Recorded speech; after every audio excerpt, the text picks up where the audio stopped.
तथागत बुद्ध एक बार एक नगर से गुजर रहे थे।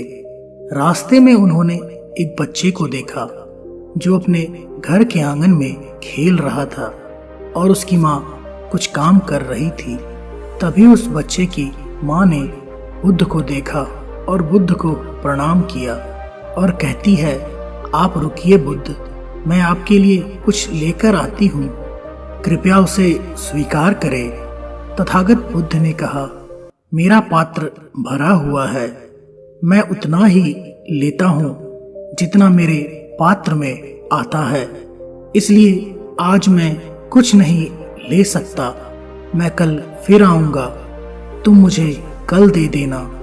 बुद्ध ने उस बच्चे के सिर पर हाथ रखा और वहां से चले गए। अगले दिन बुद्ध फिर उस स्त्री के घर आए। स्त्री बुद्ध को देख बेहद खुश हो जाती है और उन्हें एक पात्र में चावल भरकर दे देती है। तथागत बुद्ध वह स्वीकार कर लेते हैं। बुद्ध ने उस स्त्री को कुछ जड़ी बूटी दी और कहा, इसे चावल के बीच दबाकर रख देना और अपने बच्चे को इसका रस निकालकर पिलाना, इस तरह वह स्वस्थ बना रहेगा। स्त्री ने उस जड़ी बूटी को रख लिया और तथागत बुद्ध वहां से चले गए। एक महीने बाद तथागत बुद्ध श्रावस्ती में संसार में व्याप्त प्राणियों के पीड़ा पर उपदेश दे रहे थे। तभी उस सभा में एक स्त्री अपने बच्चे को अपने गले से लगाए बुद्ध के पास पहुंची और बच्चे को बुद्ध के चरणों में रखकर बोली, हे बुद्ध, मौत क्या होती है, उसकी वेदना क्या होती है, ये आप मुझसे पूछो। मैं एक विधवा हूँ, मेरा पुत्र भी मुझे अब छोड़कर चला गया है, वह ना अब रोता है ना हंसता है।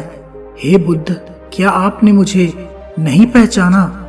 तथागत बुद्ध ने उस बच्चे को अपनी गोद में उठाकर उस स्त्री से कहा, तुम्हारा पुत्र बहुत ही सुंदर है, मैंने तुम्हें कुछ जड़ी बूटियां दी थी, क्या तुमने उसे नहीं पिलाया?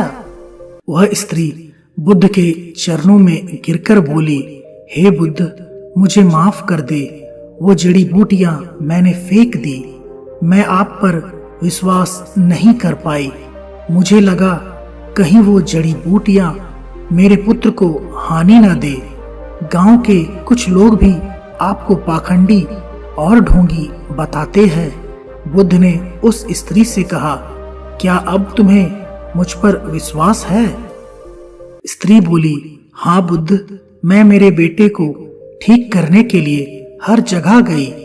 तब किसी ने मुझसे कहा कि आप बुद्ध के पास जाओ, वह सबकी समस्या को दूर करते हैं, तुम्हारी समस्या को भी जरूर दूर करेंगे। हे बुद्ध, आप मेरे बेटे को कृपया जीवित कर दे। बुद्ध ने स्त्री से कहा, जैसे जीवन सत्य है वैसे ही मृत्यु भी सत्य है, उसे स्वीकार करना चाहिए। स्त्री बोली, हे बुद्ध, आप मेरी वेदना नहीं समझ रहे हैं, मैं एक विधवा हूँ, मेरे जीने का इकलौता सहारा मेरा पुत्र था, अब वो भी मुझे छोड़कर चला गया, अब मैं किसके सहारे जीऊंगी? मुझे ज्ञान के बड़े उपदेश नहीं चाहिए, मुझे केवल मेरा पुत्र चाहिए। क्या आप उसे जीवित नहीं कर सकते? क्या आप मुझ पर रहम नहीं करेंगे? तथागत बुद्ध बोले, ठीक है, मैं तुम्हारे बेटे को अवश्य जीवित कर दूंगा, लेकिन उसके लिए तुम्हें सबसे पहले मेरा एक काम करना होगा। तुम्हें जाकर किसी भी एक घर से एक मुट्ठी भर पीली सरसों के दाने लाने हैं। वह स्त्री खुश होकर बोली, ठीक है बुद्ध, मैं अभी लेकर आती हूँ। बुद्ध ने कहा, रुको, तुम्हें ये सरसों के दाने किसी ऐसे घर से लाने हैं जहाँ किसी की भी मृत्यु ना हुई हो। वह स्त्री खुश होकर अपने आंसू पोंछकर बोलती है, हे बुद्ध, मैं अभी लेकर आती हूँ। वह अपने बेटे को लेकर दौड़ती हुई गांव की तरफ जाती है। वहां उसने एक घर का दरवाजा खटखटाया। गृह स्वामी बाहर आया। उस स्त्री ने उस गृह स्वामी से एक मुट्ठी पीले सरसों के दाने मांगे। उस स्वामी ने स्त्री को सरसों का दाना दिया। वह खुशी खुशी दाना लेकर जा रही थी कि तभी उसे याद आया कि बुद्ध ने ऐसे घर से दाने लाने के लिए कहा था जहां किसी की भी मृत्यु नहीं हुई हो। स्त्री ने गृह स्वामी से पूछा, क्या तुम्हारे घर में किसी की मृत्यु हुई है? स्वामी ने कहा, हाँ, कुछ दिन पहले मेरे पिता की मृत्यु हुई थी। स्त्री ने दाने स्वामी को वापस कर किसी दूसरे घर चली गई। वहां जाकर उसने एक आदमी से सरसों का दाना मांगा और पूछा कि क्या तुम्हारे घर में किसी की मृत्यु हुई है? आदमी ने कहा कि हाँ, आज से 10 साल पहले मेरा पूरा परिवार बाढ़ में बह गए। केवल मैं अकेले जीवित रह गया और मैं अब अकेले अपने जिंदगी का बोझ ढो रहा हूँ। वह स्त्री वहां से अब दूसरे घर गई और वहां का दरवाजा खटखटाया। उसमें से एक विधवा स्त्री निकलकर आई। स्त्री की आंखें उसे देख भर आई। उसे लगने लगा कि अब उसका बेटा उसे नहीं मिलेगा, लेकिन फिर भी उसने कोशिश जारी रखी, हार नहीं मानी। वह पूरे दिन सुबह से शाम तक पूरे घर घर घूमती रही, लेकिन उसे कोई भी एक ऐसा घर नहीं मिला जहां किसी की मृत्यु ना हुई हो। वह स्त्री बहुत रोने लगी। रोते रोते अपने बेटे को गले से लगाकर वह बुद्ध के तरफ जा रही थी। तभी उसे रास्ते में एक शमशान घाट दिखा। उसने वहां जाकर अपने बेटे के लिए एक गड्ढा खोदना शुरू कर दिया।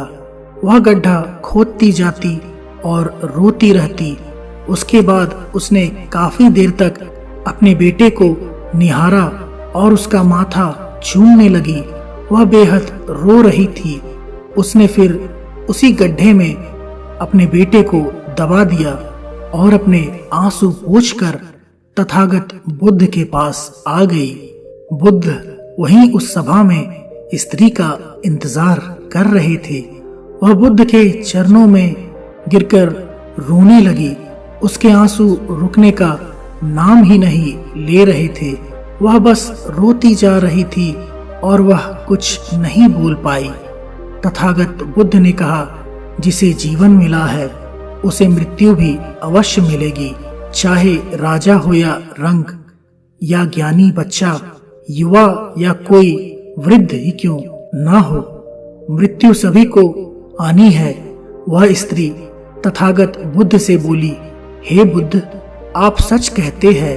पहले मुझे ऐसा लग रहा था कि मृत्यु का दर्द केवल मेरे अंदर ही है, लेकिन मैंने देखा मुझसे भी ज्यादा और लोग हैं जो इस पीड़ा से गुजर रहे हैं। बुद्ध ने कहा, तुम्हारा बेटा कहीं नहीं गया है, वह तुम्हारे आसपास ही है, उसे महसूस करो। ये परम सत्य है, जब तक सृष्टि रहेगी दुख मनुष्य के साथ साथ चलता रहेगा और उसका कारण है मनुष्य का खुद के साथ किसी को बांध लेना, और जब तक यह रहेगा तब तक हमें दुख होगा। जब कोई वस्तु हमारे पास रहती है हमें उसकी कदर नहीं होती, लेकिन जैसे ही हमसे वह दूर जाती है हमें उसके ना होने का एहसास होने लगता है। हम गहरी पीड़ा में चले जाते हैं और दुखी हो जाते हैं। हम जीवन को जागरूक होकर नहीं जीते, इसलिए मृत्यु होने पर हम रोते हैं, छटपटाने लगते हैं, लेकिन उसे समझते नहीं हैं। वह स्त्री तथागत बुद्ध से कहती है, हे भगवान बुद्ध, इससे मुक्ति कैसे पाए? बुद्ध ने कहा, मुक्ति के लिए भी विवेक जगाना आवश्यक है। शांत हुए बिना विवेक नहीं जग सकता। जब तुम शांत हुई तब तुम्हारा विवेक जागा और तब तुमने जाना कि मृत्यु परम सत्य है। जो भी आए, चाहे दुख की परछाई या सुख का आनंद, दोनों के बीच खुद को स्थिर करो और जब तुम इस मार्ग पर चलोगे तो दुख के बंधन टूट जाएंगे और परम सत्य की प्राप्ति होगी।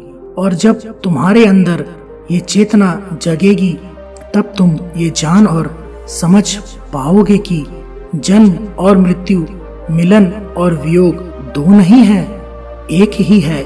वह स्त्री तथागत बुद्ध से बोली, हे भगवान बुद्ध, आपने मुझे एक नया रास्ता दिखाया है।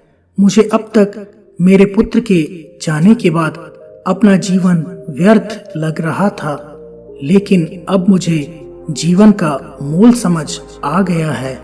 जो रास्ता आपने मुझे दिखाया है, अब मैं उसी पर चलूंगी। दोस्तों, इस कहानी से आपने क्या सीखा नीचे कमेंट करके जरूर बताएं। धन्यवाद।